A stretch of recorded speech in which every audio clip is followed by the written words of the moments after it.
Test it. You better know it. Test it. You better know it. Ooh, you better know it. Ha! Mother.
Hey guys, what's up? Hey y'all. Welcome back. Welcome back to another episode. Another installment. Another week with your favorite hostesses with mostesses. It's your girl, the lovely lady, Bambi D. And your girl, Jordin B. And we are back. Another one. And another 2. And then another 3, another 4, another 5. Until we finish season 2. Period. 4. Until we finish this season 2. Right. Not 2. Not 2, but 2. But again, y'all, welcome back.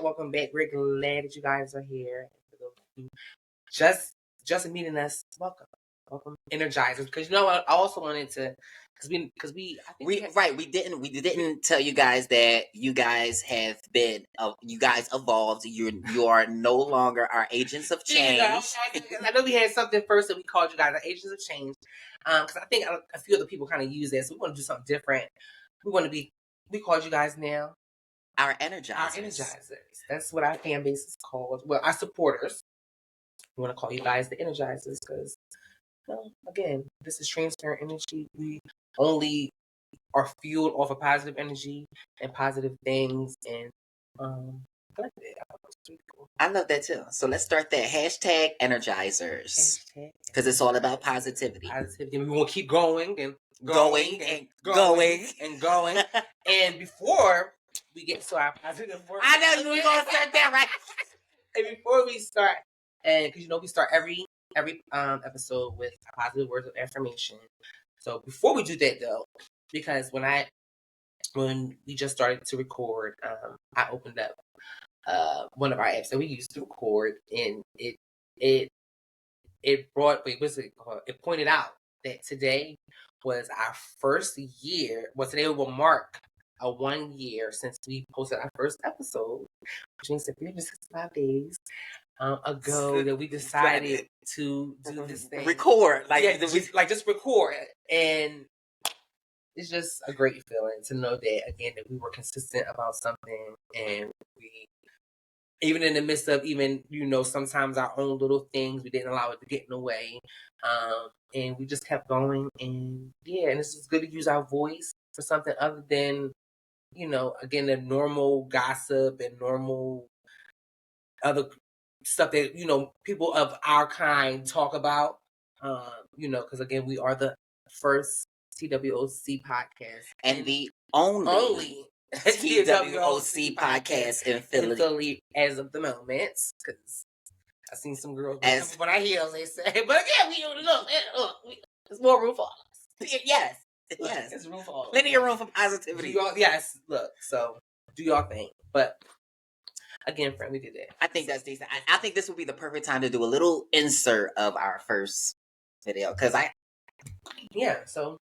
Our first recording. Because our first video was the beginning of this year, in January. So posted our first video. But this is our first, since today will mark the first day since we do our first audio. Okay, Audio, I think we can do a little snippet of that. Yeah, with but we want to give more edit. Oh yeah. Yeah, I think that would be I'm gonna do this. That'll be awesome. That'll be awesome. I think Hey guys. It's your girl Jordin B and your girl Bambi D. And you are now tuned into Transparent Energy Podcast on Anchor. So pull up your chair and let down your hair. And let's share.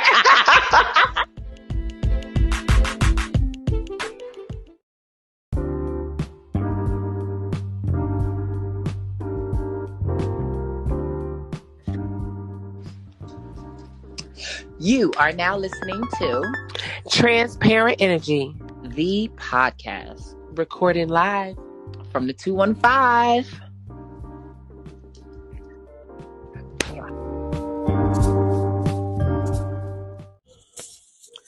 Welcome. Motherfucking welcome. We can cuss, right? We can You use cuss. profanity. I cuss. I don't cuss I as know much, you don't. but You don't she use cusses. profanity as much, but I do. So that evens the platform. Where one lacks, the other picks up. I'm crying. And I am Bambi D. Wait, we didn't. What? We gotta bring it in. I want Hello, everybody. Welcome to Transparent Energy with your hostesses, with the mostesses, Bambi D. and your doll, Jordin B. If she got that right, she's the darling. Okay, all the way from Philly, Where it gets silly, all the time in the 215. and we're recording live. Ow. And we're back. We're really excited. We're here. We're not back yet, but we're here. We back. What you mean? We back because we always better. Why can't we be? Right, guys. We back. All the work we put into this, we back again. Here we go. Yo, what's going on? Because it's hard work, isn't it? But it's fun. Yeah. I guess you're right. We're back because you're right, because I'm the person that disappears, and I just do disappearing acts. So I am back because I have been going for a little second. My girl is just a perfectionist, and what she means is she ready to clock out because we just got finished eating, right? Oh my gosh, guys, y'all hear how I sound? And this is the only time we can do this because, yeah, this is overdue. So we're doing this now, and we just ate a nice lunch. what was that first episode? It was called the intro and the itis. Sweet. Yeah, so we will be inserting that in real quick. So again, guys, welcome back. And you guys know that we start every episode with positive words of affirmation. So I started last week, so because again, we have to speak positive over our lives, over ourselves, over our lives, over those around us, and over our atmospheres. Because again, as some of us have been, millennials that have grown up, and now in this new generation, we have kind of grown up on some, ways that aren't so good, and one of them were people speaking negative, a lot, and then being normalized. And I think we've internalized it, and as adults, we have, been accustomed to speaking negative over ourselves, over our lives, and those around me, and then wonder why certain situations are the way they are. So to counteract those things and counteract those kind of that kind of energy, we're speaking positive things in our life, in our atmospheres, those around us, so we can reap positive results. So I will start this week with excuse me. I am. We are. We feel loved. I am. We are. We feel loved. I am. We are. We feel victorious. I am. We are. We feel victorious. I am. We are. We feel beautiful. I am. We are. We feel beautiful. I am. We are. We feel and know that we are worthy. I am. We are. We feel We know. and know we're worthy. We're worthy. Yes, we are. I will begin with I am, we are the joy we seek. I am, we are the joy we seek. I feel, we feel inspired by those in our lives. I am, what? I feel inspired by those around us in our lives. in our lives. I see, we see greatness in ourselves. I see, we see greatness in ourselves. I speak, we speak confidently with care. I speak, we speak confidently. Okay. And finally, I know, we know, we are all connected. I know, we know that we are all connected. Again, guys, speak positive energy. Speak positive words over your lives. That's the same though. And again, remember, try to look.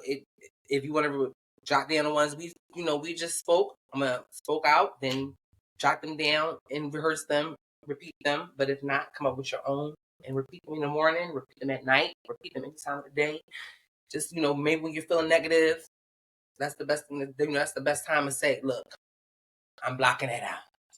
Right. I'm blocking That's that out, right. and I'm gonna say some positive stuff. So again, yeah. What do we have here? Because we got a mouthful this week. I know if we do. We got gonna be a hot topic episode. I think we want to just hot topic episode it and let's let y'all know. Here's a hot topic episode because the tea is burning hot. The tea is burnt. The bag is going. The tea bag is out the water. It's dry now. So before we jump into it, it's a new week. It's a new week. It's a good week. We hope y'all feeling good. We hope y'all week was good. If it wasn't, there's something on the side of that. Whether if it's a reward or repentance. Right. A reward, a repentance, or a reflection. Because since we're talking about weeks, yeah. Just get into mine real quick. Well, again, this last week just been really eventful. From a positive week last week to kind of, it just seemed like the world, I guess for me, and life just it has to balance out for me. It just has to. So this week, I was encountered with, again, for me, one thing that I do like about myself now being, more of a conscious mind, and being more aware of different things. Again, I think I pride myself on owning my flaws and owning certain things about me that needs work, because I think that when you do that, that's what actually makes that energy come in to help you do those things and to fix those things and to work on those things. So again, we can't fix what we don't acknowledge. There you go. So that's called shadow work. Yes. I for myself feel like I know one of my things for me is that I had to work on my reactions to a lot of things. I had to learn how to not internalize a lot of stuff and not make it my own issue, and also to stop reacting to a lot of people's action. Because again, like they say, it's not about what we do. It's about it's not about what the other person does. It's about how we react to it. That's right. And I think that's where I get caught up a lot, because I mess up on that part. I kind of get weak in the knees and I kind of feed into a lot of negativity that I shouldn't. And this week, I had an incident with a customer that came to my store that I've already had a prior incident with. because, you know, she wanted to be in one of those kind of customers that I kind of got acquainted with to a certain degree and just was like, hi, I'm bye. And I think if you guys check out previous episodes that I've spoken about how at my store, like, it's, and not just my store, but stores all over the country are dealing with extreme theft. Like, the theft now in customer service and just retail and all kind of different, like, convenience stores, all that kind of stuff. It's extreme. Like, the thieving is, like, to the point where I do see now where, and maybe this might be one of the reasons why they probably might try to implement new stuff now because of this. I believe that soon is really only going to be click and order, or stuff is going to be behind machine, like vending machines, and you're going to have to vend and just, you're going to get it however it come out. It's gonna be people in the back with the stuff, and you're not going. It's not gonna be no more just stuff out for people to just Unfortunately, unfortunately, because it's extreme. So again, I remember telling y'all that at my store, we have a big problem with people coming in and just clearing our store out. And what makes it bad is that when they're doing it, a lot of the paying customers that see this action that aren't thieves wind up becoming thieves because they see that they get away with it. They be like, oh, they can't get, oh, so like, y'all can't do nothing to them? We like, no, and we thinking we telling them as in, you know, trying to let them know, like, yeah, it sucks, you know, and they like, okay, well, good, because next time I come in, I'm going to make sure I get my one in. Because y'all can't do nothing anyway. You know, this is what they really thinking. Right. And it's messed up because this one lady, we've had an incident because I've clocked her a few times just walking out with her stuff. And I paid it a few times. But I remember I brought it up one day. Clocked her as in caught her, yes. Not physically assaulted her. Yeah, not clocked her, yes. But I caught what she was doing. And I remember one day she thought she was about to get away with it. And I had brought it up. And she got upset.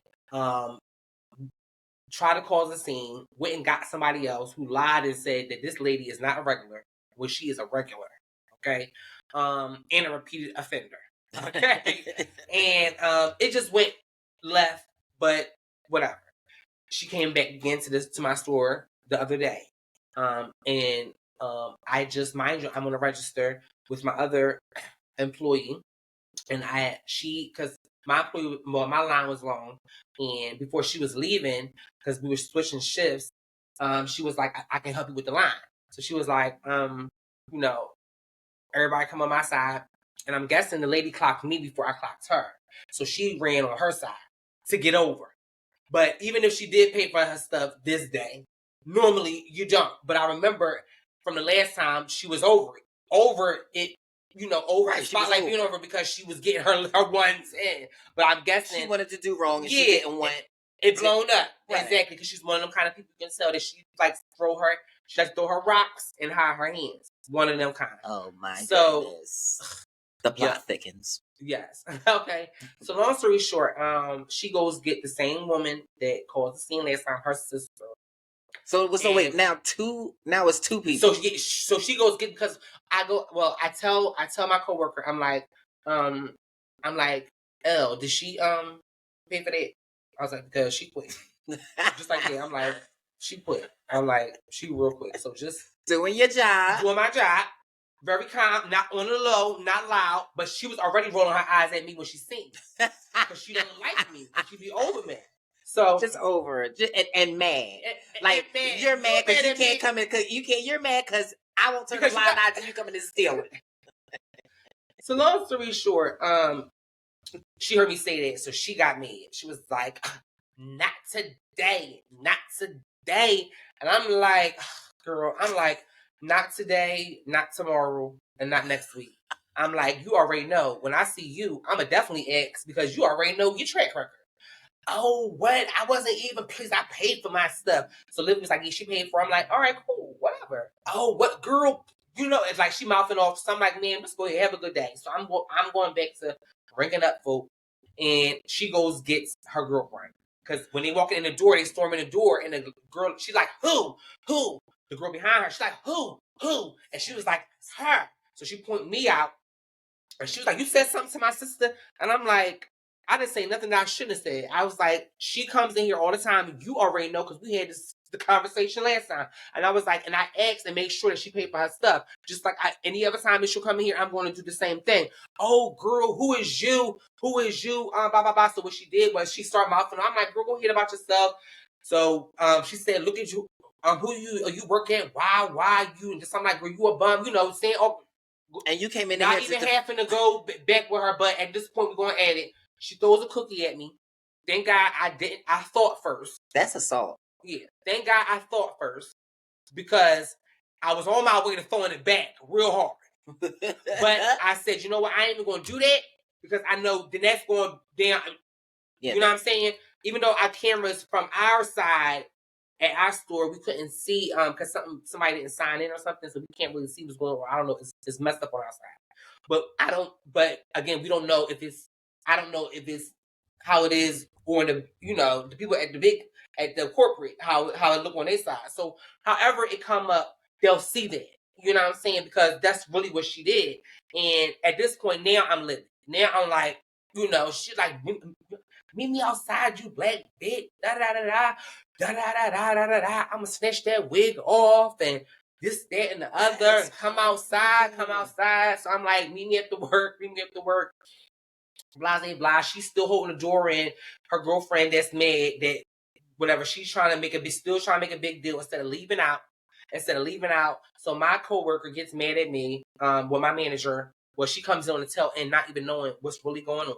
She comes in on the tail end, drags me in the office because we had a prior conversation prior to this when a customer had cut up one day because a guard had pointed me over to the guy to tell him about somebody, that was, doing their thing. Right. And because his whole thing was, we can't do nothing, but we can tell y'all, so y'all can tell. I'm like, I don't, get that. But again, that incident was more so like a verbal because it was like, she was kind of coaching me as in telling me because the guy was mad that because he was trying to go to self-checkout and do his one. The guard told me, I go over to the guy and just like, it was like, you paying for that, right? The guy goes off, calls me Joe Isha and say this is not my stuff. Just going in. I let him go in for about so much and then I went in. And then I was pulled into the office and told, just not to let people get to me and da-da-da-da. I needed that because it's the truth. I needed to hear it because it's the truth because I do have to. But at that point, he was poking the bear. And they know this, though, at my job. They know that people do this to us because they know that we can't do much. So that's one problem that I have. That if y'all know that this is something that can happen because, again, we are the associates. These are the customers. And if it is that kind of incident where if something wasn't happening, that we'll get in trouble instead of them, it needs to be more guidelines and more of a policy or more something implemented so stuff like that can't happen. Because again, a lot of times it's really not our fault when these customers go in the way they be going in or doing what they be doing and taking it too far. Yeah. And like you said, all it's going to do is take it for somebody to go or take it too far for them to wake up, and they shouldn't have to do that. If they even decide to wake up. So yeah, right. Because again, not to be, but my company, as long as they're making their cash, honestly, they don't care. As we said earlier, and that's messed up. They only depend on they have a dependency on the customers. So it's like the customer is always right. Mind you, even while this is going on, even before this is going on, we already was just hit. Mind you, I just clocked in. I've only been working for like an hour before I had to get sent home because of this incident. To make a long story short, to wrap it up a little bit, I had got sent home, but asked to come back because it was brought to the attention of my manager that these are regulars and that this girl did this before and caused a scene. But I'm already going now. You know what I'm saying? So my whole thing, I'm not turning around and going back to work. So the only thing the company insurance implies for its employees is that we'll get you the hell out of there. It goes on. Yeah, like basically that's what she was giving because her whole thing was, oh my gosh, that's what she was trying to say that because she felt bad. She was like, Jordan, come back because I should have listened more to your side of the story instead of just going off of what I first seen. And because she's a stand-up girl, I can say she's an honest person. And she was like, I was wrong for that. She was like, I understand if you don't want to come back. She was like, but if you do want to come back, I can get you an Uber and you can come back. And she was like, you can finish your shift. She was like, because I didn't mean to do that. But at this point, I'm already going. You done messed my whole day up.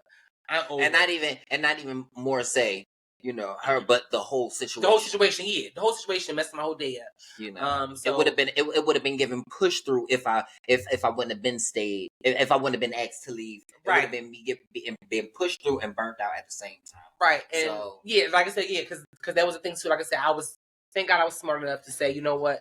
Because again, the money could have been like, like I said, because it could have been two things: go back and then have to do it because I heard the ladies was still out there or whatever. They were still out there, and that would have just because I already knew it was that amped up where somebody would have tried to do something. You know what I'm saying? Especially them, and we would have been tussling, and they would have been like, and I ain't got time for that. All on camera, all you know what I'm saying, a show and all that. Wig really is coming off because trust me, you know what I'm saying. Like I don't have time for that.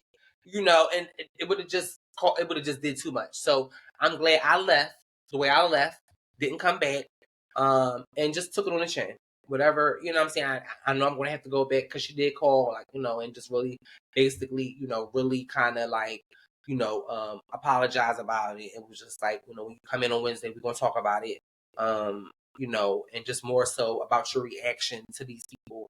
And my whole thing is just, look, put me in the bag of time because I ain't got time to be dealing with because these people are already Cocoa Puffs anyway. I might have, because I don't want to work overnight, but I just might have to start working overnight. I might got to switch my shit down and maybe take on this manager position and work overnight and just do what I do and just get paid a little extra coin, get paid double extra coin because we already get paid extra just to work at night. And then if I move up, which I'm already supposed to move up anyway, just take that and go on and take that position of telling people don't do nothing. Yeah, because I'm about child. Like I said, but see, this might work out for me anyway. Yeah. Like I said, because I really don't want to take, because I like getting my rest at night. But truthfully, I can do it and just get my rest throughout the day and whatever, and just make my way to work at night. Like, because like I said, I'm not one of the people that is, but I damn sure don't take no disrespect. You're not going to force me. You're not going to get me to comply to disrespect. Yeah, no, sorry, sis. I'm already complying to doing your job to a capability that I'm really not even really comfortable with. Right. And then like you said, yeah, it's just a lot. But that was my week. Again, that was my reflection for me. Because I got a reflection. And I even had to repent and ask for forgiveness for my side. Because I just was like, my reaction, I didn't have, but I know that God understands to my heart and just understanding what happened. Because it was also a situation that was kind of unavoidable at the same time. But one thing I'm really trying to do is become unbothered, unfazed, and unmoved. And it's going to take a lot of work because I believe that this is some of the testing that's going to have to come along with. If you want it, you're going to have to get tested to build that muscle. That's right. So sometimes we don't. That's why we also say, watch what you ask for. Right. And a lot of times tests are needed because we're going to need to build more callous to the effects of people just in everyday life. You know what I mean? Very see was the way our world is going. And it seems like people are getting more nastier and meaner and just by the day. So I don't know. And we have to learn how to be able to control what's naturally in us. Yeah. We all naturally have aggression or from, to hyper to passive. We all have that. But I also, what I'm learning and have learned is that just like it's levels to everything. You know what I mean? That's one of the consciousness that I feel like God has given us. Like, you need to realize that everything that you are capable of has a volume level to it. And you may have started off in life with all the volumes down, all the, levels down. But as you grow up and become older, maybe more mature, maybe more conscious, you start to realize that it ain't nobody's fault really, but ours. So that goes back to what you said. We can't really fault people for what they do to us because the truth is in our reaction. It's in the counteraction. Mm-hmm. You know what I mean? The counteraction normally controls the whole setting of a situation. Self-control. Self-control. The spirit, honey. It's hard, but baby, when I master it, I know I'm gonna be a beast. That's all I can say. We all are. When I master that self-control, baby, woo, be a beast. Can't wait to that's my walking into New Year's, hoping and moving forward that I can really learn how to not, because it's hard, and I know how hard it is. And it's been something that I've dealt with for a long time, like not allowing people to. But I think I'm really good at kind of keeping the peace. But like I said, people don't see the poking the bear part, and that's the part that like is messed up. That they know that part though. They like at my job, they know that this is what they do. So it's like, how can y'all know what this is what people do, and then still even move how y'all be moving? Because sometimes people are conditioned to just do that, you know. But when it comes to self-control, we really have to hone in on that as adults and really start polishing. I like the way you say poke the bear. So we got to start, you know, cushioning that bear too, because after, you know what I'm saying? Because after a while, that bear is our control, you know, and it was my lesson. You know, if we don't fluff that bear, you know, we're not going to be able to take as much as probably God needs us to take. You know what I'm saying? So taking care of yourself is real, for real, not only in the good and the best ways, but in the bad. You know, for me, one of the things that I'm dealing with is digesting the things that I guess I don't have control over. Like when I want to do something, and I know I can't do it, but something just makes me want to do it to the point where now that I know I can't do it, I can feel myself trying to feel some type of way, if that makes any sense. And I'm learning that's not a good thing. What could come out of that if I don't work on that? Because me not feeling good because I can't do anything toxic should make me feel any type of way. Right. You know what I mean? And that's where I'm at right now with having self-control, you know what I mean? Knowing that it's not easy. It's kind of like withdrawal. You know what I mean? It's kind of like withdrawal. And you don't hear a lot of people talk about being in the journey of healing, whereas though now you're only dealing with all the things that you kind of want to still do. You know what I mean? But you can clearly see what's on the other side of that, which is nothing good. So it's kind of like that be the struggle, because it's like fold. How does it say? What do they say? Fold or flip or fold, or I don't know. Like run or fold. Either fail or prevail. Right. So that's better. Yeah, I understand that right there. Okay. Either fail or prevail. You know, either give up or give in. And it's an everyday struggle. And I honestly, like I said, for me, where I'm at, I find myself thinking about you more and more. In a way, it's like not how you were able to stop certain things, kind of like that, you know, from somebody looking in, but sometimes when I have those dark moments in the night, and I be feeling like anxious, or you know, I'm shaking a little bit. I just kind of be thinking like, damn, like how do you talk about this? I wonder. This is exactly what Jordin probably went through. You know what I mean? That's so loud, but it's so silent. Like how do you articulate as an adult? You know, it's hard not doing what I want to do, what I think I want to do, when I know it ain't right. Right. It is hard. That's hard. That's freaking hard. You know what I mean? And moving right along. No, it is. It is what it is. But this, help me finish it. This ain't what it ain't. Wait. Oh, no. Wait, dang, I can't get it. No. What? It is what it is, but this ain't that, and I ain't this. How you say it? You said it. You said it earlier. Yeah, all right. But that's what it is. I forgot. I'm sorry. My bad. But that's cool. But like I said, because it takes a lot, and like I said, it's something that I'm even still shocked myself that, you know. But again, I might have stopped some big things, but I have a lot of inside things that really need work that's been getting in my way. Actually, that's been probably getting in my way more than the things that I thought was going to get in my way. because they were outside kind of thing that people could see, that I was kind of just getting it. I'm reading actually a book right now called, I've been trying to read it. Well, I've been trying to read it, but I know that the enemy don't want me to read it because it's going to help me get myself together. But it's called Respectable Sins. Navigating and dealing with the sins that we tolerate, which are, you know, for those that may, like I said, not getting too deep, but just like certain things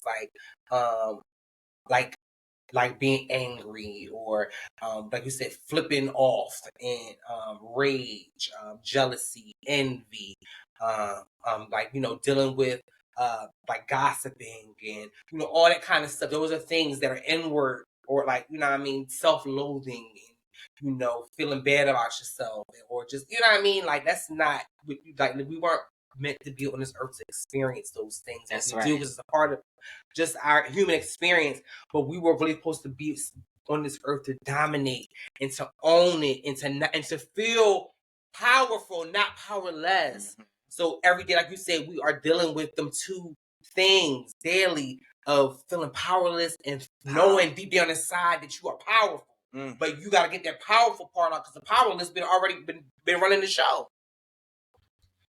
But anyway, let's move on, girl, because we got some hot topics to talk about. Girl, get deep, but at least, like I said, girl, we want some podcast shit. We gotta talk the shit first. Hey, look. But Let's start. Go ahead. It's been going down in Holly Hell. Y'all already Holly Hills. Y'all already snow. So that's the other thing that's going on. The snow in the hills. The hills of snow. Snow hills. Snow hills. Snow hills. Snow hills. Oh my goodness. Ooh. So as we all know, Jada has been in the headlines trying to suck up life.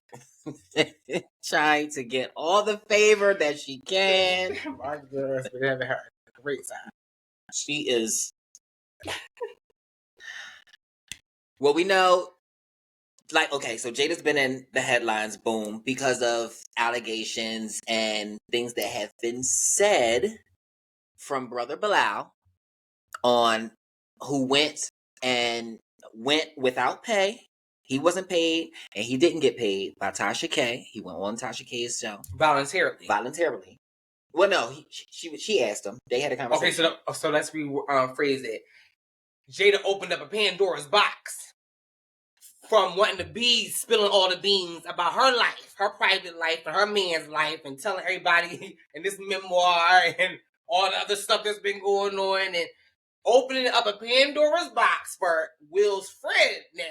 Mm-hmm. There was also their secretary for 35 what? He not theirs. Oh, okay. Will's. Okay. He was Will's secretary for about between 35 and 37 years.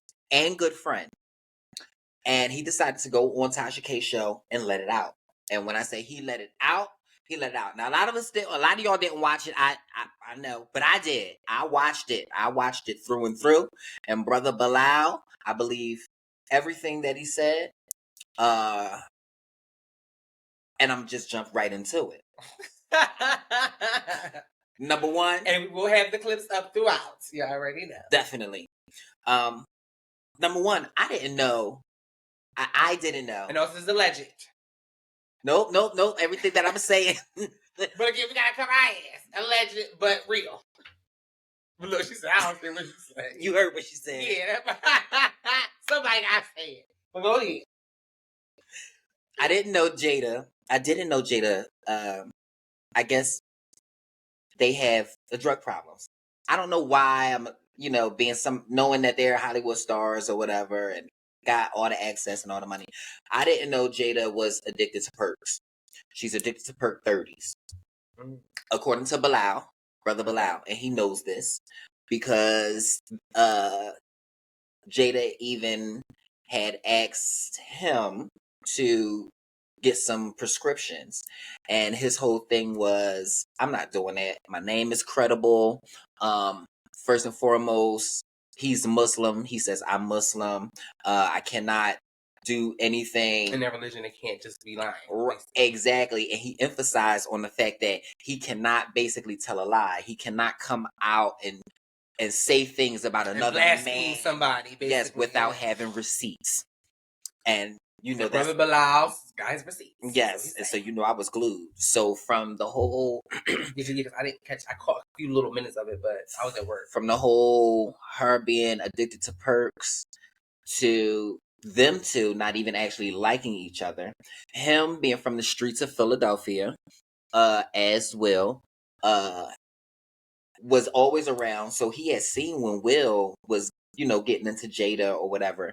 And he said it didn't take him long for him to realize that Jada is on some hustler hoe shit. Excuse my French. How he described it was she's a Baltimore chick from the streets who only know dudes, you know what I'm saying? And she happened to be pretty. And he said he can recall it a time where he basically know how to use what she got to get exactly. And that's what he said in so many words. And he had let it be known that he had told Will once upon a time. He said, "Look, I'm telling you because you my brother. I love you." He was like, "You know, you the trick, right?" Those were his words. He said, "You know, you the trick, right?" And he said, Will kind of let it go in one ear, out the other. His rebuttal was, you know, but she's beautiful, this, that, and the third.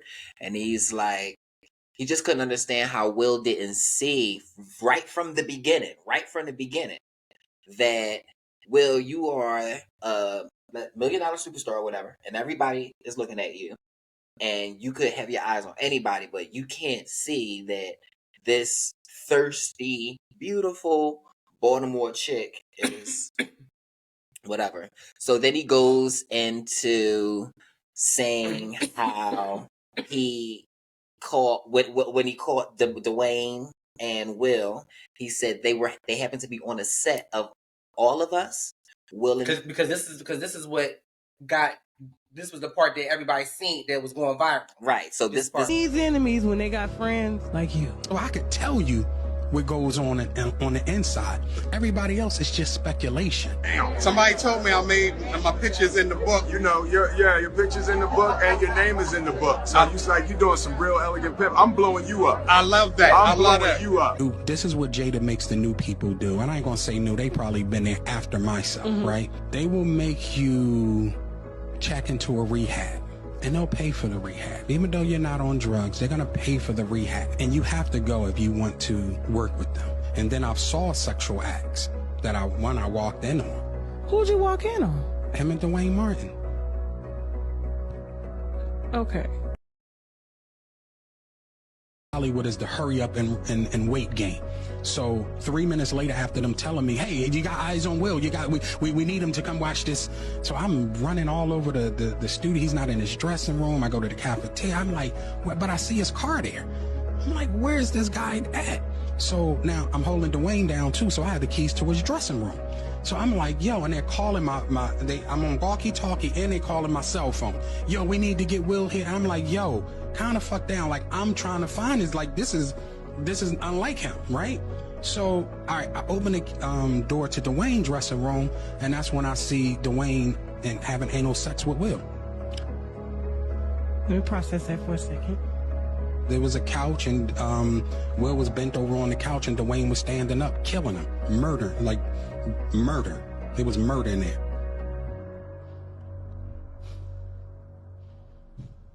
Okay, what did you do? We go right here. There we go. My man Big Willie, you know what I'm saying? LA book tour.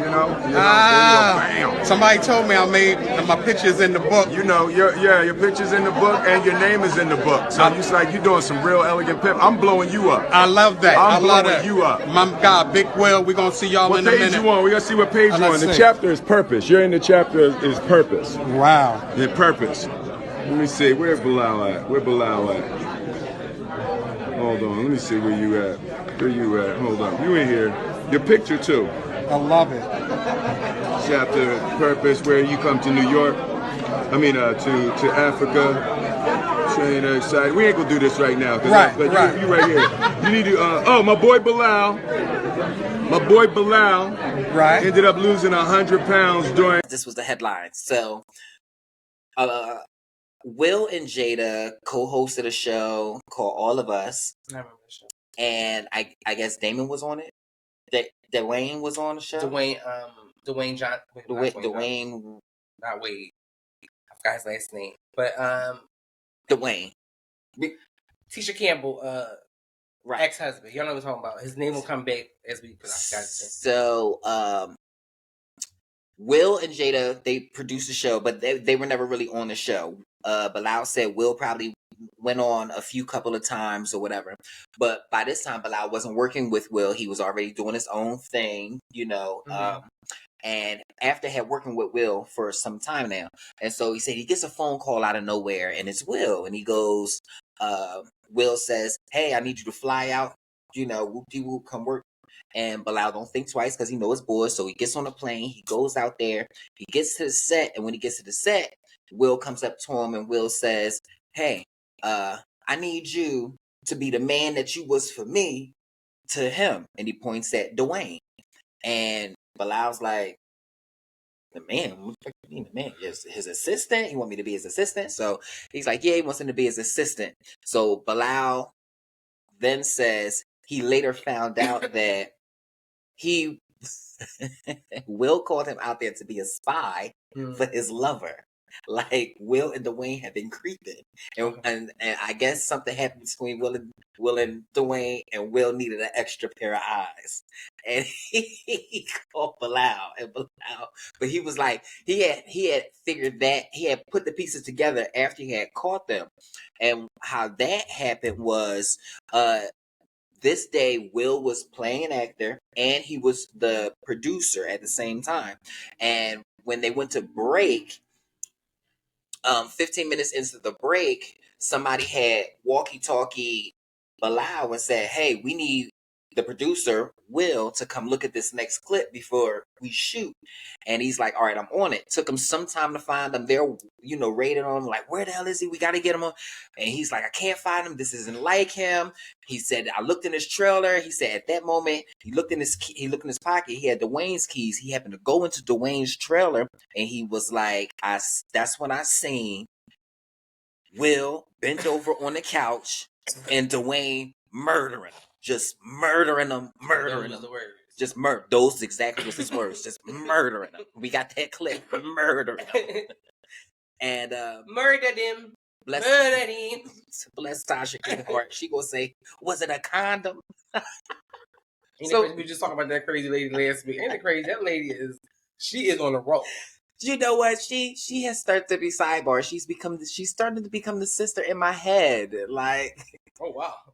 but you know what I mean? Like I love to can't stand her. I can't stand that I like her a little bit. It's just like, oh my god. She messy. You got a messy boy. It's okay. You still got some things about us. You got it. But it's okay. But like you said, but you also have your little niche. Like you said, you a little ratchet TV. Like you like your little. So this is kind of. But like you said, it's especially because finish what you're saying. Wait first. Okay, so at that moment, they was caught Bilal deer in the headlights. He said, and no, they didn't stop, and he didn't watch either. But he said, he said something about they said close the door or something. Right. So, because the people asked, they was like, well, what happened? Did you watch? So he was like, it took him a second to realize what was happening, and he said by the time he realized, he said, oh shit. And he said, they both turned around and looked at him and said, close the fucking door. And he said, I wasn't standing in there, so I have backed out, and closed the door. And that was that. He said, after that, things went on. He still worked. He said at the end of the day, about an hour after, wrap up and everything, he said, Will called him and was like, yo, man, we need to talk. Bilal's like, no, we don't have nothing to talk about. For real. I don't know what you're talking about. Will is insistent, like, look, dog, we really do. And Bilal is, and he, he sits him down and Will's like, look, yes, we do. I had my people, they typing up some stuff and I had some paperwork come over here for you to sign. So Bilal was like, whoa. Like, what are you talking about? Like, Bilal on some stuff like. He was trying to basically make him sign an NDA. He was traumatized and he was like, where he come from in a sense from men, it was like, what ain't my business, I ain't really paying attention to. I got nothing to say. I ain't see it. From Philly, right? He's like, I ain't see it. And that's a lie, because Philly Negroes is always in somebody's business. They might not say much, but they know. They might not say much, but they seen it. And yeah, so whatever he was trying to sign, you know, so Bilal was like, what are these papers you trying to get me to sign? So he was like, Will told him 3 things. I can't remember exactly all 3, but he had brought up the incident that happened between the trans woman and Eddie Murphy. And it was a few other incidents that made Bilal realize that, oh shit, Are you saying my friend has the power to make people disappear? You know, and as Will kept talking, he said to himself, he discovered that, damn, not my friend has the power, but the people who has my friend has the power to make things disappear. And he said when he had Googled the incident with the trans woman and Eddie Murphy, he said it ruled a suicide or something like that. Something about the person locked themselves out of the house, tied some sheets together, and tried to swing in through the window. Because Eddie Murphy allegedly, like I said, but it's been known, it's been even talked about, it's been in the headline a few times that Eddie Murphy, you know, dibbled and get down with the girls, and that he got caught with one, and she was about to out him or something, or something. She's like a book. It was a book. She was about to have a book or something, and they supposedly she got found. Supposedly she jumped off of a. But you're saying that. But Bilal. But allegedly she was supposed to be trying to swing through another room because she got locked out of her room. Right. But yeah, y'all know. So, right, and so Bilal said in that moment he knew that reading the headline that they have out publicly was a blatant lie. Mm-hmm. He said he further knew who did it, and what was worse was he was sitting in front of who he knew was his friend, who happened to be with the people who make shit like this happen. At that moment, he said he just got up, jumped on the next flight, and he got out of there. He went back to work, still was doing his own thing, hadn't spoke to Will in about 3 or 4 months, he said, and then he got a phone call, and it was really strange because he said it came from Jada, and he said it ain't no secret, him and Jada don't get along, don't like each other. He says that Jada, and a lot of us know people like this, he said Jada is jealous of his light. He exclaims that he's the type of person who greets what I like to say with love. He greets with love. What's up, Jordin? How's the podcast? You still looking lovely, girl. Keep doing your thing. And he states the time that Jada had said to him one time, hey, why you don't greet me like that? You know, and he said he didn't just come and say like, cause you're an evil bitch. You're an evil mean bitch. You know, but you know, he was like, what do you mean? I greet you. Mm-hmm. You know, but she was more fixated on the favor. Mm-hmm. You know, and he's like, I'm not gonna lie. If I'm not gonna tell a lie on you, I'm not gonna like fake it to kick you. I'm not gonna give you all the accolades if I see that you a mean, evil bitch. And it was cool. But he said he gets this phone call from Jada, and she goes, hey, what's going on? We're having this nice event this at the celebrity circle, why don't you come? Whoop-de-whoop. And throws in there, you and Will haven't seen each other in some time, it would be nice for y'all to clickety clackety woo woo, so y'all can rekindle and get reacquainted. And he said at the end of that phone call he just laughs because he's like, first of all, she's never even been supportive of me and Will's friendship. He said he's literally watched her emancipate everybody's that Will knows or has a good bond with. He even went on to say how she tried to get him out of the way by being really nasty to Will, saying, I don't want you taking pictures with him, you know, doing that rowdy, ratchet street stuff, or however she, you know, personified it. And he just thought it was funny, and he was like, I don't know what's going on, but he said it instantly made him think of those papers that Will made him sign. So he was like, look, at the end of the day, I'm a business mogul, I'm an assistant, I'm a professional guy, but I'm also a street dude. So that sounds like a setup. Like, he's like, I'm not going for it. So he didn't go. He said about a month or two later, he got another phone call now from Jada's assistants telling him that they're having another celebrity get together, that they missed him at the last one, that they'd love to have him this time, whoop-de-whoop. And this time he was like, okay, these people trying to get me. Let me just see what's going on. So he asked for an address. And when he got the address, he said it just didn't match up with what the heck they told me. It was like, why would you ask me? Why would you invite me to a celebrity center? I'm thinking, I don't know, a hotel or a stadium or a celebrity get to a gala or a Met or something. He goes, the address is a Scientology facility. And he's like, I didn't go to that either. Because y'all don't miss me that well. And I know what goes on and the Scientology, in Scientology or whatever. And he was like, he's like, I'm not getting into all that or whatever.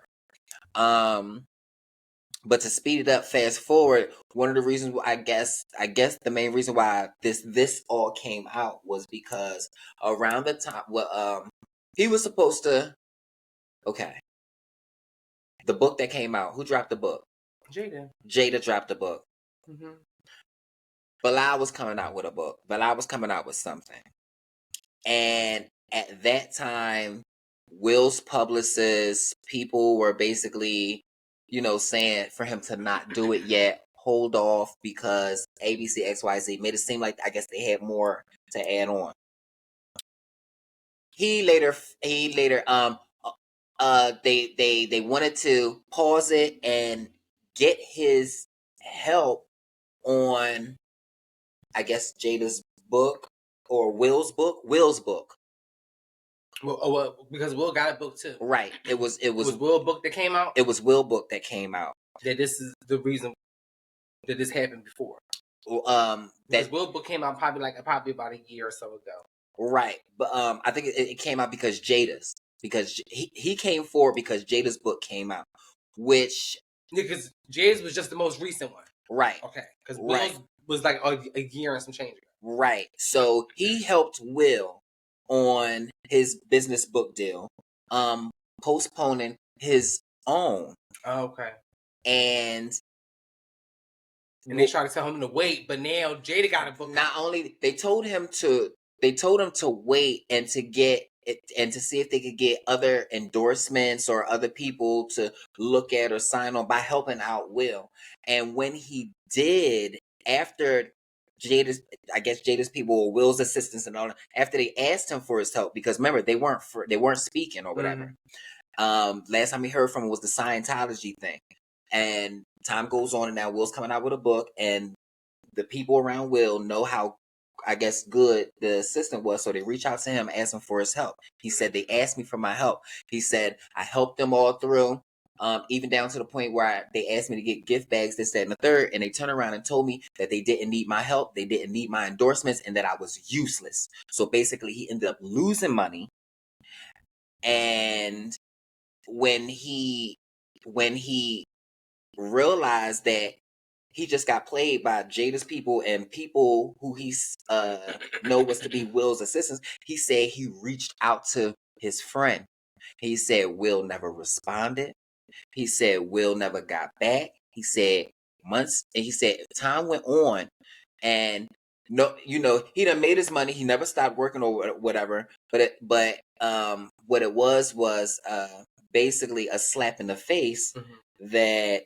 Now Jada book is coming out. Jada done said some things, I guess, I don't know, in the book. But according to Jada, she feels like it's about money. He's trying to figure out a way to get his money.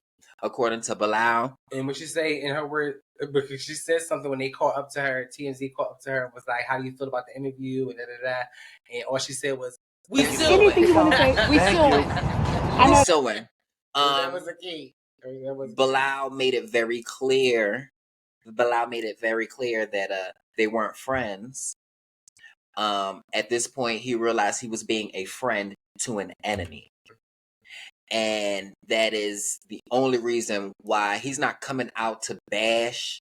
He's not coming out to to bash Will. His whole thing is, it's a lot of people like me who hold secrets for people who never had to sign an NDA, but at the same time, we kind of live on the fence of seeing a lot of wrong and being in a position to not being able to do anything about it. And his whole thing was, at the end of the day, a lot of people are looking at him like, damn, why would you do that to your friend? He was like, for like the last 2 years, he was like, I've known Will for 37 years. He was like, for 35 years, he was my friend. You know, so the time I worked with him to help him on his book, we weren't friends. You know, I was just honestly, you know, being there, being loyal. Yeah. You know, he was like, but everything that I'm saying, he said, I need people to understand. I'm not bashing Will. I'm just keeping it real. People are asking me, and I'm seeing Jada lie, and she's a liar. He was like, so if anything, and he made it very clear. He was like, I'm not, you know, bashing the LGBT. He was like, or whatever it is. You know, he didn't politically understand it, but I found it quite ironic that Miss Tasha, you knew how to correct him. You knew how to correct him. But last week you didn't. But last week you didn't know how to greet my girls on the set of Las Vegas. Tasha, you gotta stop playing the 52 fake out. Oh yeah, she's an actress. You gotta stop that. She's definitely, because that. But she's made for this. She's made for that's what they like them.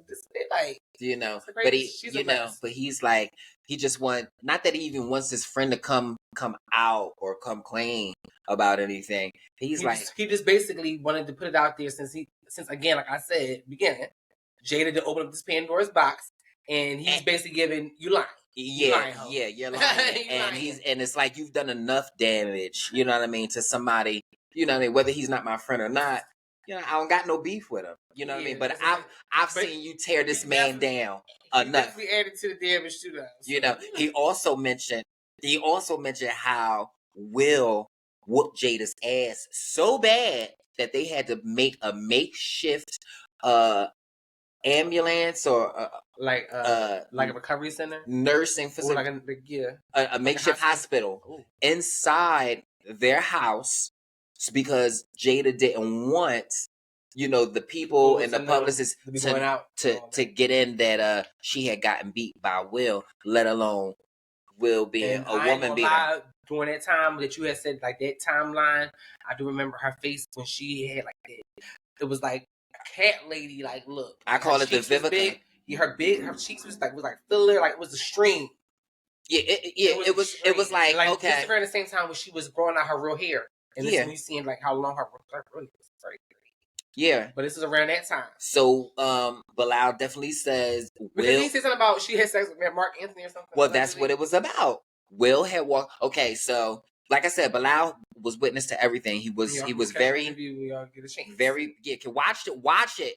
He was very privy to their sexual nature, their sexual acts. He even went as far as saying how they groomed Will sexually. I didn't even know Will played in a gay movie called 6 Degrees of Separation. Yeah, that's actually the first movie he not. Yeah, I don't think that's the first movie he played, but yeah, that was actually, he probably was, because it was a gay role and he got caught, and that's crazy.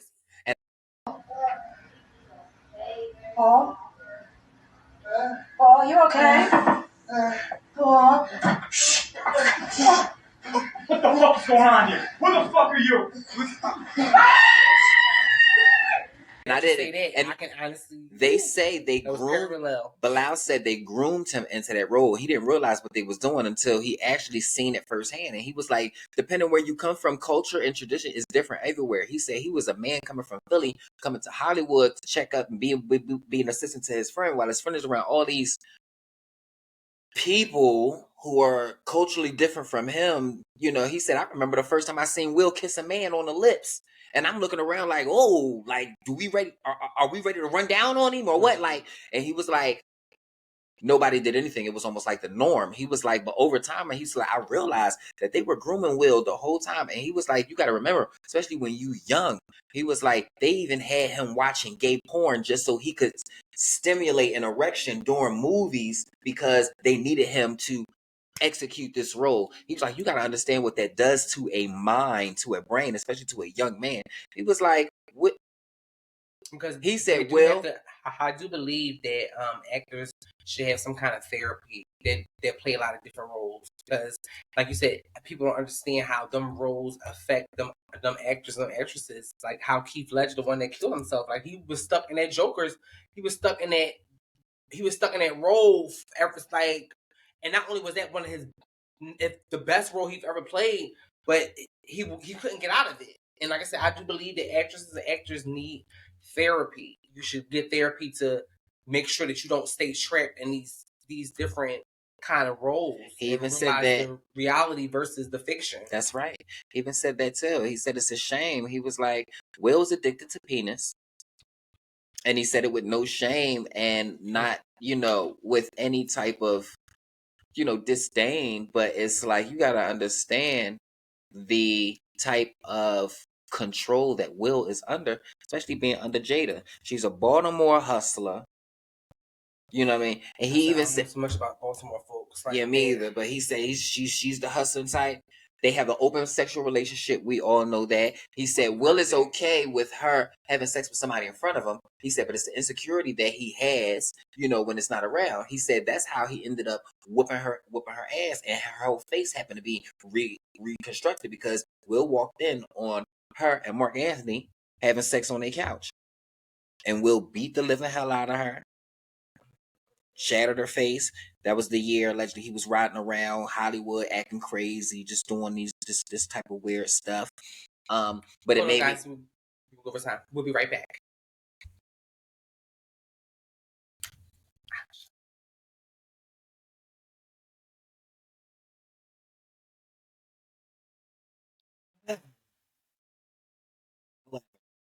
Wrap that one up. As I wrap this up, I encourage you, go watch the Tasha K and Bilal interview. Yeah, so go watch it. Full dirt. Get your mind blown like I did. My girl, we was on the phone yesterday. Even before this, she talked my ear off to the phone. We lost connection because my girl was gagging. It was like, when you go into a rabbit hole, because I've been there, where you just be like intrigued by something and you just want to keep knowing more and more and more. It's like you go to this place, you start following that person, you're like, I gotta see it. So I definitely get, but as you were talking about grooming and all that kind of stuff, someone else who's up on our hot topic list, Miss Diddy. Miss Combs, honey. And not for the allegations that we already know to be true. Baby. Well, this week, P. Diddy, because we already know he's as we have seen, like this last few months, he's been on this streak of wanting to do good. And everybody was kind of already saying that it seemed kind of odd that he was kind of, remember at first he was wanting to pay his bad boy artists back their royalties, and he was just like staying out the limelight, trying to stay low.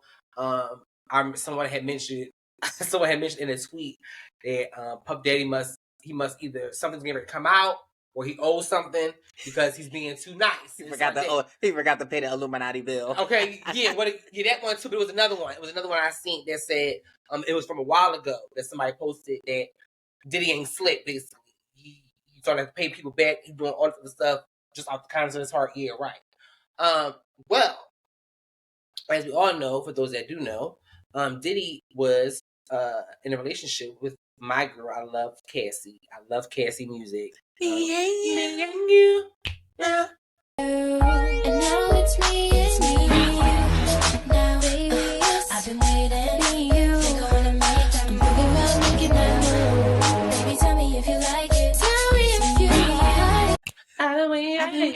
Thinking about make a move now. Tell me if you like it. So, shout out to Cassie.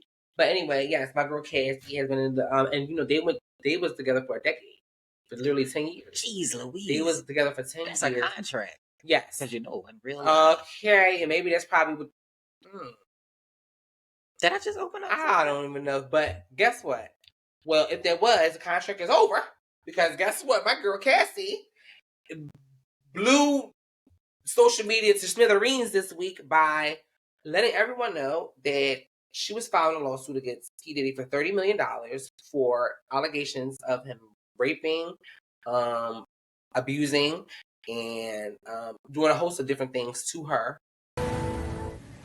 And more breaking news tonight. Singer Cassandra Ventura, whose stage name is Cassie, has sued music mogul Sean Diddy Combs, accusing him of rape, alleging she endured over a decade of violent behavior and disturbed demands, and that she was trapped by Mr. Combs in a cycle of abuse, violence, and sex trafficking. According to the lawsuit, the abuse started when Cassie was 19 years old, and Combs allegedly lured her into a professional and sexual relationship. The lawsuit also alleges that he plied Ventura with drugs and alcohol, causing her to fall into dangerous addictions that controlled her life. An attorney for Combs denied the allegations, saying in part he vehemently denies these offensive and outrageous allegations. For the past 6 months, Mr. Combs has subjected Mrs. Ventura's persistent demand of $30 million under the threat of writing a damaging book about their relationship, which was unequivocally rejected as blatant blackmail. Causing her, mental, disturbance and all kinds of different things. She has been having to heal from these things that he has committed against her. It was also said something to the point where he used to attack her and force her to have sex with male prostitutes, and he will record it. And just a host of other different things. There's a lot of stuff that came out. Again, you can find more extra stuff out on your own time. But for this purposes, again, it's kind of not new, some of the allegations, because we've all heard from different artists, not only his own bad boy artists, but different artists that have spoken out about how Diddy has crazy parties, how to watch out. Even male artists be like, I ain't going here because I already knew what Diddy get into. Called out Diddy over his interview during his appearance on The Breakfast Club and said that everybody knows there's something fluffy going on with Diddy. You know what I'm saying? Like, he said something fabulous and he goes, but me and you, we ain't party. Like, we need to party.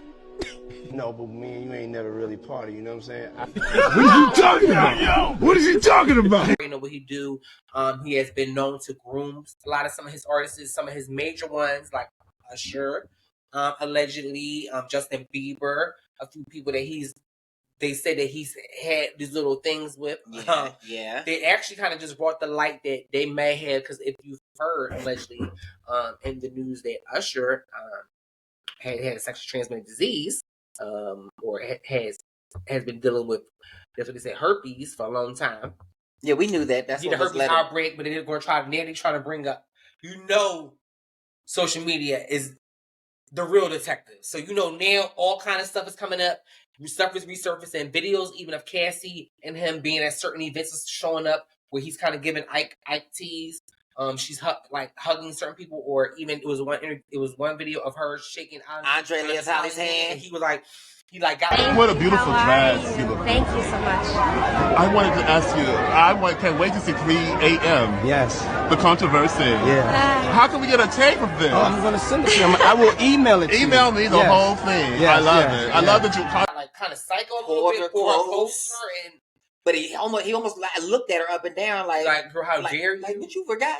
Yeah, like I'm supposed to agree, or something. I thought that was disgusting. But they was trying to say that Usher got that from being at them parties, at a young age, because they were saying that he was introduced, and even Usher said it was a video of him that resurfaced from him. He was a young bull. They resurfaced of him saying that he was at some stuff and he couldn't explain what was going on, but it was some adult things going on at these parties. It was also and I lived with Sean Puffy Combs for a year. That's the crazy thing. Now, that was L.A. Reid's idea, right? We're sending you over to something called Puffy Flavor Camp. There you go. To learn Flavor Camp? Yeah, that's what it was called. And you're going to go to Puff Daddy's. He's going in the 90s. Do you understand what that's like? Puffy's place was like just filled with chicks and orgying like nonstop, right? No, not really. I mean, but hey, it was curious. I got a chance to see some things. Yeah, but you were 13. What were you seeing? I went there to see the lifestyle. Right. And I saw it. And it was but I don't know if I could indulge and understand what I was even looking at. It was pretty wild. So nobody tried to, some woman didn't come along. I didn't say that.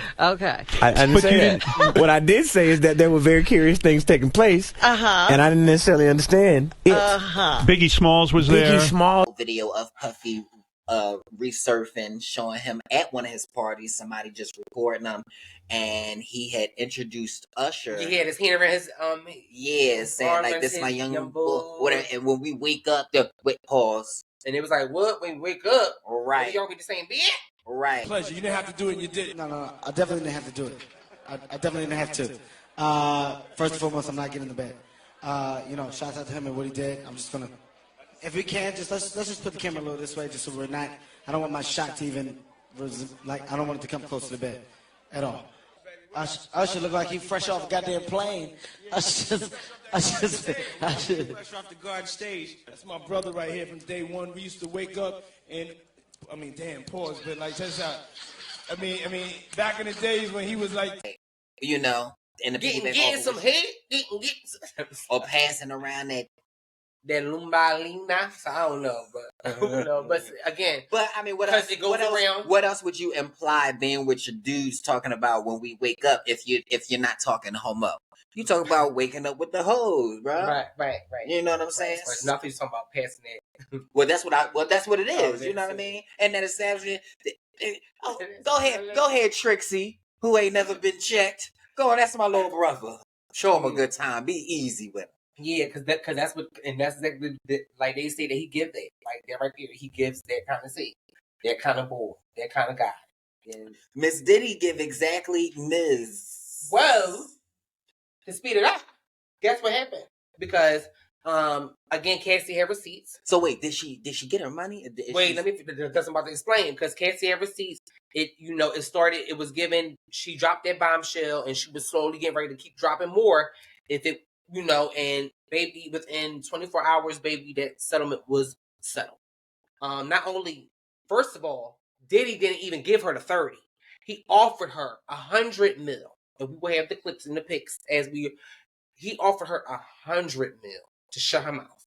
Like, listen, whatever your family need or whatever, take this. Because again, she's been with him for 10 years. I'm pretty sure my girl got explosive stuff to say. And if anybody can come out with a book, I'm pretty sure it's Cassie. So again, social media has been ablaze too, because they're saying this is the fastest settlement that ever been settled. They said that he gave her money faster than he ever gave his own artist.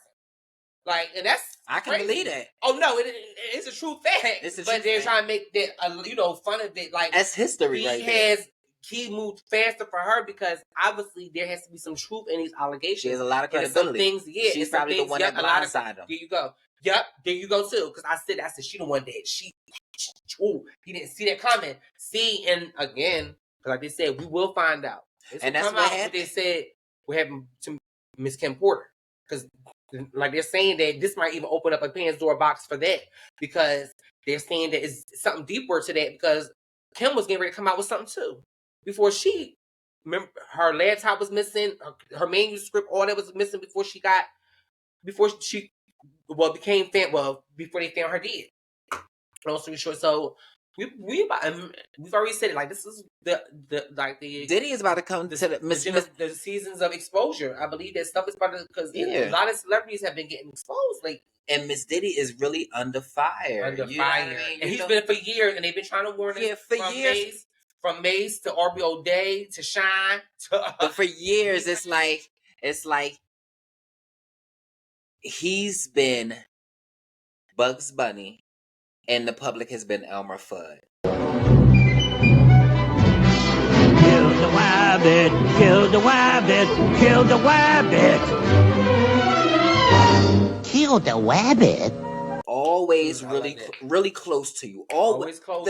But for my life, for half my life, everything that I know on Puffy, I can stamp what I know to be true and what I know is just waiting to be confirmed.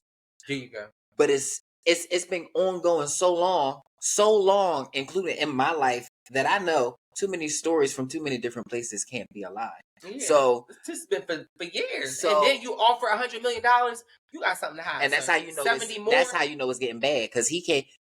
You wouldn't a lot of times we wouldn't hear this. We wouldn't hear this from Puffy. There were situations where we know Puffy has the capability to, without settling, make you shut up, recant. The Eddie Murphy syndrome. Because he's a part. He obviously he's been doing it for years too. Well, he's because they said, wait, who they said? They said, what's the name? Biggie can't give no receipts. They said Craig Mack can't give no receipts because they all did. They said, what's the name? Black Rob can't give no receipts because he did. So There's a lot of people that really know the tea. You ready for this? There's only one person left alive who was supposed to die. Albie Shore. Oh yeah, Albie Shore. And if Albie Shore come because they gonna see Albie Shore into the chat because they showed a picture of him. I guess he was on recovery or something. Yeah, yeah, he was. He's saying, honey, and everybody come around, and they say everybody has a heart attack. There is something that you can consume and a chemical, and it will induce heart attacks. And they was actually Jaguar Wright was saying this. She was saying, oh yeah, she's another person that's been given another whistleblower. Yeah, who's been silenced. Who's been looked at like she's looked at as she's talking crazy. Yeah. Because then you say Bilal also is not living. Because you were telling me yesterday on the phone. Who isn't living? Bilal not living in the States. Oh no, Bilal is not living in the country. So that's okay because he knew it was good for him too. Yeah, he's also not living in the country. So who knows with Jaguar? Because Jaguar been spilling the teas. But actually, Jaguar has probably been another one that's been telling us about Puffy and Mary and all that. Remember she was saying? Yeah, but Jaguar, but that's and she doesn't have a problem admitting that's what happened to her career. I personally knew when Jaguar first came out. A lot of people don't know, but you do if you went to Penwood West, that she sang and she had dropped her first album, The What Ifs, and her background singers came to our school and were looking for additional background singers, and I was one of the people who was selected to go and learn to train to be a vocal background vocalist for Jaguar Wright. Unfortunately, I got in trouble when I didn't go. But she doesn't have a problem saying the reason why her career stopped exactly at the moment it was taken off because she started speaking. And then that's when she started kind of realize coming into her own awakening that her job wasn't to be here to be an artist or to perform in a sense where it's going to make riches, because she's seen like there's no way I can be happy working for these type of diabolical people who do this stuff as a way of life in order to not regain riches or a fab life, but to literally gain life. You know, they will strip you of your morality, rape you, drug you, manipulate you into just being a puppet who what we say is an artist. And she realized at that moment, she just, because she was still cool with people, it was kind of like everybody knew I had a big mouth anyway. Mm-hmm. So I would just talk about the shit that I say since nobody else talking about it. And she said at that time, because she wasn't really anybody, it was more so, ain't nobody gonna listen to Jaguar anyway. Ain't nobody gonna listen to her. But now as you see, it's coming out, baby. You know, Miss Diddy's also under that fire for the whole like you said, Big. Mm-hmm. Gene, what's his name? Something Gene. He did an interview and he was talking about how he was there the night Big died. Him and Puffy. He said he recorded a moment where he remembered when the shots rang out and everybody looked back, but Puff was the only one that ducked down. And then he said he remember when it was all said and done after the car stopped, he said he remembered Puff coming from another car, kind of running directly over to Big to see if he was all right. But he said the way it was, he said the setup looked as if it was set up. He went to go check and make sure he was dead. He said he said Puff was nowhere around. He said I didn't see Puff until I got to the hospital where I pushed through everybody. I kind of had a moment to myself, and then Puff came busting through the doors talking about, yo man, we gotta go pray. He was like, man, like, yo, like, like pray for what? And that's what he let him know. But Diddy is about to go down, and like we were talking the other day, the only person I almost feel sorry for is his mom, because I know she is an accomplice to everything. Well, I don't feel sorry because then I mean that she know a lot what's going on, and like you said, she got a lot of stuff on her name. She got a lot of stuff going on. We know Miss was it Mama Combs? Mama Combs got some stuff. I want my mother, Mary J. Blige, to come out and say something. She knows some stuff. She know everything. Mary too gangster. Mary, she better free herself. Like Fantasia said.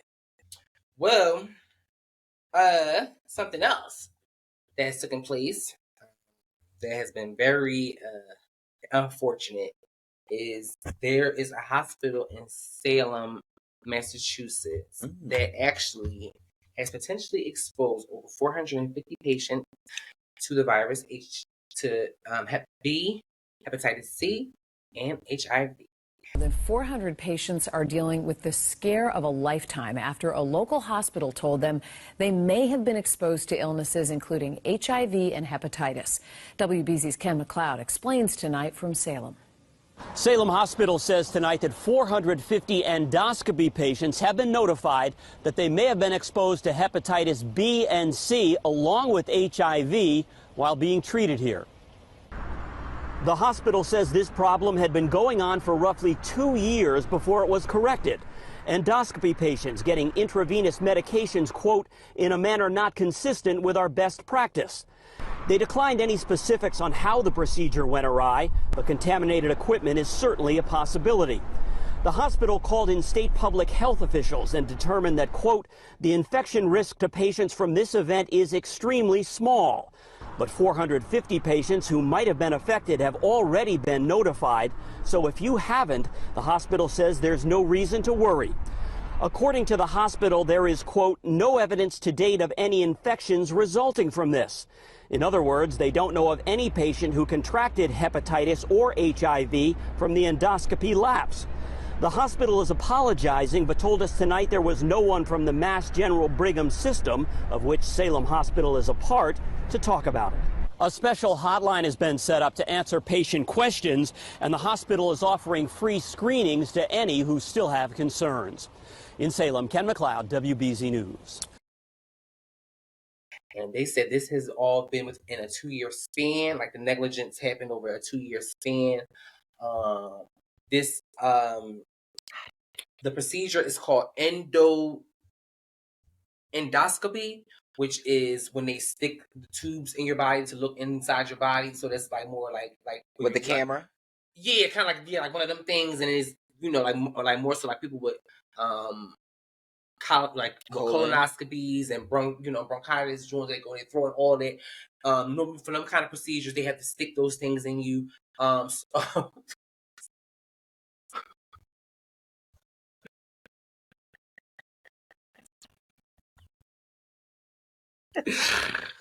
is wrong with her in the face though? Look, so they said that what's been happening was the IV that had to be inserted for the patients was not inserted correctly, and this is how this has been. They said they haven't yet confirmed any deaths or anything to it, but again, I guess they've reached out to certain people, or if you have been in the hospital or at the hospital for these certain procedures within this 2-year span, to come get checked out or to come get tested because of this certain problem. So yeah, this just in. You can only get HIV from cross contamination, blood. Yeah, so sticking. They was in. Yeah, we get needles. We take estrogen. So if I don't stick myself right the one way, and I stick myself again another way, I'm not gonna contract HIV. Yeah, no. But if you stick somebody else, but if you stick yourself and then you stick yourself and then try to in the head, or like I said, no, like I said, it's mixing in the blood. Exactly. And then so that's somebody else. Then, so that's what it sounds like. It sounds like they may have been working with dirty needles. Yep, the same dirty needles, and injecting people in pain, and it was given that someone purposely was doing this. Because how first of all, that's what it was. That's what it was. Yeah, you're supposed to, like, y'all know that you're supposed to change your needles. Yeah. Someone purposely was doing this over a span of 2 freaking years, and we know how evil and diabolical people can be. We know that. Well, obviously, we've seen more. Obviously, they're more diabolical than we think, because that's diabolical. That is diabolical. Diabolical to the molecule child. Straight sinister. Everything. Like, and that's sick and sad. Like, what? I mean, like, and they said that the hospital has fixed the faulty, procedure. But again, in my Jada Pinkett voice, anything you want to say? that's We what we doing. I know. We suing. folks is saying they suing because no, like what? There's no exception, no excuse. Sue, I don't want to have a conversation. As a matter of fact, we're not even speaking. You'll be responding to the subpoenas and the lawyers at that point because it's ridiculous. Unfortunate. It's ridiculous. All this stuff. It seems like a lot of stuff is going against God. I want to bring up Elon Musk. Y'all know I'm into everything, and he works with the people who are hell bent on breaking the firmament. Well, some exclusive footage came out this week. It was no secret that Elon had a new rocket built, and he actually had it built and designed almost in the shape of an arrow, and that has some symbolic truth to it, but I'm not going to get into that. But he put an arrow at the tip of this rocket because he knows what he's intentionally trying to do. He's trying to crack through the firmament. For those who believe, for those who don't, if this is for you, it is. If it ain't, it ain't, but it's happening. So he shoots his rocket up and he pierces the firmament. And it's creepy. He pierces the firmament, and you actually see what looks like a field. No, as the book says, as above, so below. The waters above the heavens. You actually see what looks like splashes of water come through. You actually see that. And we have the footage.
See how fast it goes? It's just like, let's go, look, oh man. Yeah! This is incredible. This is history. Ian, what'd you think? I was crying, man. It's spread, it's spread. Let's go! So crazy. Amazing, amazing. Look at that!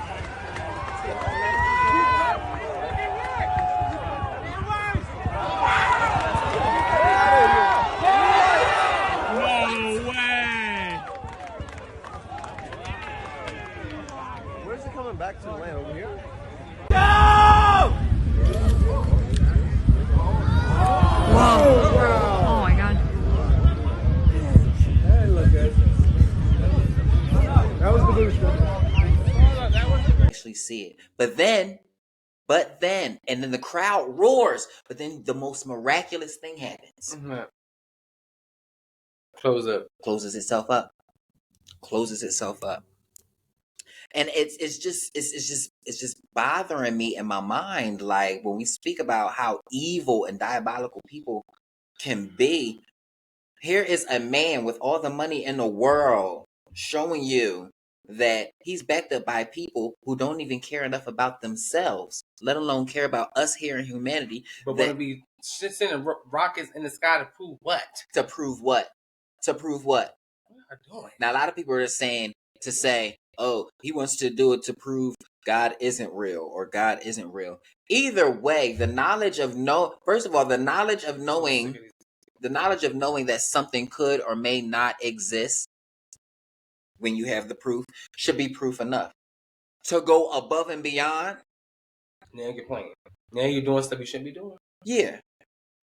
Yeah. And it feels you don't got nothing to do with. There is no obsolete reason as to why you would want to puncture something in the sky to allow the waters that you don't know how much is up there. That you don't. It's giving flood. It's giving flood.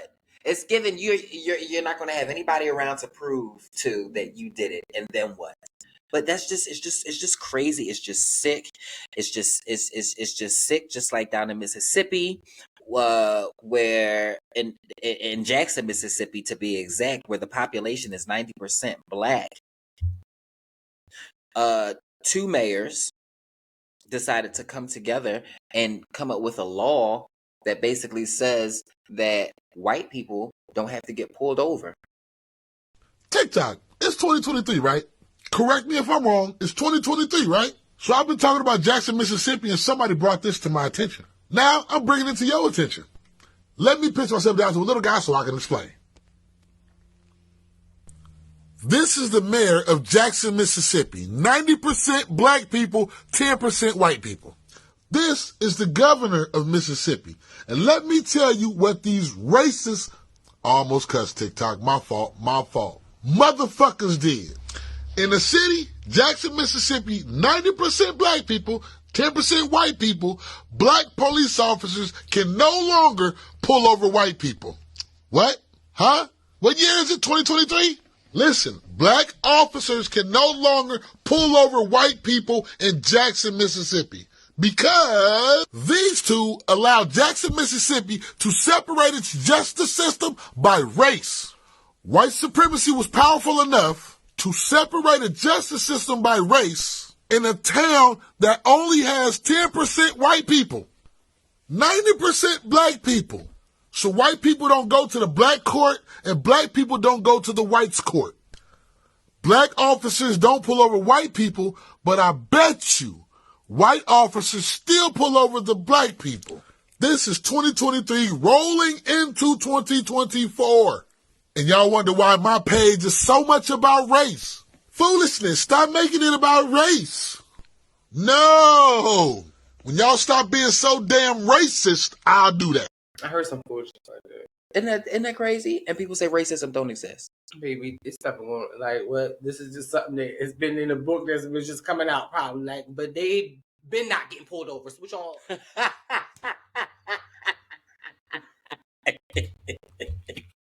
Close the book. Y'all ain't getting. Y'all ain't telling us nothing we don't know. What'd you say? That ain't news. That is nothing new. Get pulled over. Okay. Okay. I think the frustration comes from the approval of this bill because it was I don't know what it was an example of, but you have a black mayor and you have a white mayor who seem to shake hands and come to some dumb stuff and come to this stupid John Crow commitment. Jim Crow. Jim Crow. John Crow. That's what it is. It's a John Jim Jack joke. John J. Jingleheimer Schmidt. Yo, I tell you, I'm just living at the idiocy of our folks. Like, people are getting dumber and dumber as we are in the AI generation, which is another thing that I seen real quick. Like how they said, like, little do we know, we're too smart for our own selves sometimes. And little do we know, we are creating a lot of these, like they were saying, they're creating AI that's going to wind up being smarter than outsmarting us, where they are going to be able to. AI don't forget. AI remember. AI can rebuild. AI can learn their own self. What you're teaching AI, what they're teaching AI is going to be able to teach themselves without any human help. You know what I'm saying? Like sometimes we are smart. This is why I said we're going to be left to our own devices. The world, because y'all want to be playing, y'all want to be joking again, y'all want to be doing stuff y'all should not be doing, going above and beyond places where you don't need to be doing and going. Y'all gonna see what's gonna be happening instead of just letting our world flow in the good stuff. And of course, we have to. Of course, we're going to evolve, and I'm fine with technology and things changing, but they are going too far with certain stuff. And like I said, we don't need y'all taking away again. It's going to take away millions of jobs. Okay, so we're just going to leave millions of people homeless. We're going to leave millions of people without something to do that don't know how to do it on their own. You know what I'm saying? It's crazy. Just goes to show how much they really care. What did Michael said it years ago. All I want to say is that they don't really care about us. That's it. Well, that's one person I care for. But it's being conflicting stories now. So before we wrap this up, it's two conflicting stories with my Uncle Snoop. Now, Uncle Snoop, I was with you. Because they said our Uncle Snoop gave up smoke. Today, he was allegedly on his third day. But then I seen another article that said that he just came out with a statement saying that he was playing. So did you see the date on the article? I actually have. We're going to show. I'm going to pull up because we'll have the clip. But again, it came from us. I think it came from a credible source. It came from a credible source, but it was saying that Snoop was playing. So this is what it was, because I was for it. I was for him because I was about to, like I said, I'm saluting. So again, it's an up in the air story. From again, like I said, we got to make sure. But from the source, it's a credible source.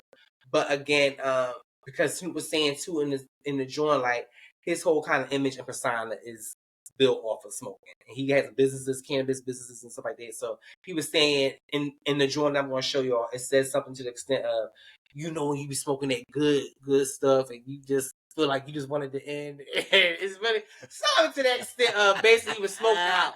He was smoked to the boot. And that's why he said that I'm done with smoke, because I'm smoked out at this point. I'm thinking about stuff I should be thinking. I'm thinking about ending it, and I know I'm playing.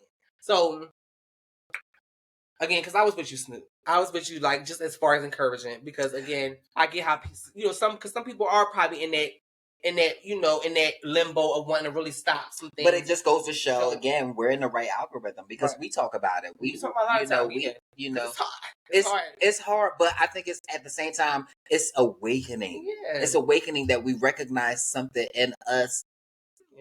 And that's the fortunate part. That kind of contradicts what we normally or just we recognize that something ain't working no more. Yeah, some or we've been too dependent on something that we really probably don't need if we actually just, because it was a picture, like I said, today was supposed to be the third day, and the caption of one of his pictures said natural high. So I don't know. He plays too much. But again, if he not, he not. Again, you know, just even putting in the atmosphere is, if you are trying to stop something, look, you can do it. Yeah, I was just about to say, I will keep doing it, and I encourage you to do it. If it's going to be in any way helpful for your mind, your body, your soul, and your spirit, do it. You ain't missing nothing. And if you decide to relapse or jump back, you already know what it's hitting for. But that wouldn't surprise me either if he was doing that for a campaign, because that would be a decent. That's a decent way to go. I want that, bro. Sorry. That's a decent way to go. Yeah, let me get some of that so I can stop faster. It's make me stop faster. But let's see, y'all. We gave y'all a nice mouthful today. Well, an earful and a mouthful. An earful for y'all, a mouthful for us. And again, I thank you guys we thank y'all for tuning in each and every week to hear us bump our gums, cackle and cut up, or just to let y'all in on our lives. And again, until next time. Bonjours. Wait, no, not even bonjour, but share love. I mean, what's it? Okay, yeah, spread love. Not your embody legs. love. Okay, embody love. And do something for someone else other than yourself. We are in the holidays, you know, season. It is a again. holiday I know season. that everybody, you know, has their own beliefs and stuff. Again, but just still, you can always give. And you know that some people celebrate certain things, so some people might still be in their own mode. And this is just a perfect time to look out for somebody else, you know, other than yourself. Right. And never forget, what they took from us, they revamped and told us it was evil. So you can there's still some type of good spirit out here around these times. Even if it gotta be you. That's right. Being the good spirit. That's right. But again, thank y'all for tuning in to another episode. Another installment. Another week with your favorite hostesses, mostesses. It's your girl, the lovely lady Bambi D. And your girl, Jordin B. And until next time. Ciao.